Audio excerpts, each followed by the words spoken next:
अपने लीडर के साथ, अपने इमरान खान के साथ खड़ी हूँ। अल्लाह पाक इसको इतनी ताकत दे। दोस्तों, ईरानी सदर इब्राहिम रईसी की मां भी बेटे की तरह शेरनी निकली। इमरान खान का दुश्मन नवाज शरीफ पूरी मुस्लिम उम्मा का दुश्मन करार दे दिया, हमारा भी दुश्मन है। ईरानी सदर इब्राहिम रईसी की शेरनी मां के जज्बाती इंटरव्यू ने मुखालफिन के होश उड़ा दिए हैं। दोस्तों, जैसे कि आपको पता है कि इमरान खान के दोस्त ईरानी सदर इब्राहिम रईसी इस मुश्किल तरीन वक्त में भी इमरान खान के साथ चट्टान की तरह खड़े हैं। इसी तरह की शेरनी मां ने पहली बार सोशल मीडिया पर आकर इमरान खान के हक में बड़ा बयान दे दिया। अपने लीडर के साथ, अपने इमरान खान के साथ खड़ी हूँ।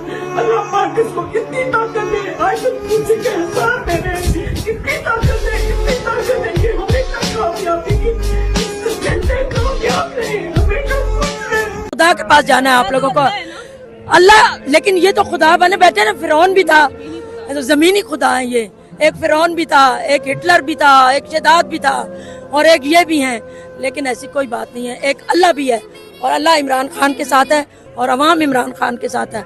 जब तक अवाम इमरान खान के साथ है, इमरान का कोई बाल भी बिका नहीं कर सकता, इंशाअल्लाह ताला। शेरनी मां ने सोशल मीडिया पर कहा कि जब से इमरान खान को गिरफ्तार किया गया है, तब से एक दिन भी मैं चैन से सो नहीं पाई हूं और जालिमों के हक में रात दिन अल्लाह से दुआएं मांग रही हूं। इमरान खान अहद का पक्का है, इन्होंने जो कहा था अपनी गरीब कौम के लिए जेल में शदीद जुल्म बर्दाश्त करके वो कर दिखाया है। तो फिर क्यों ना हम अल्लाह से इमरान खान की रिहाई की दुआ मांगे। दोस्तों, इस हवाले से अपनी राय का इजहार कमेंट सेक्शन में दें। वीडियो अच्छी लगे तो लाइक करें और इस चैनल को सब्सक्राइब करें।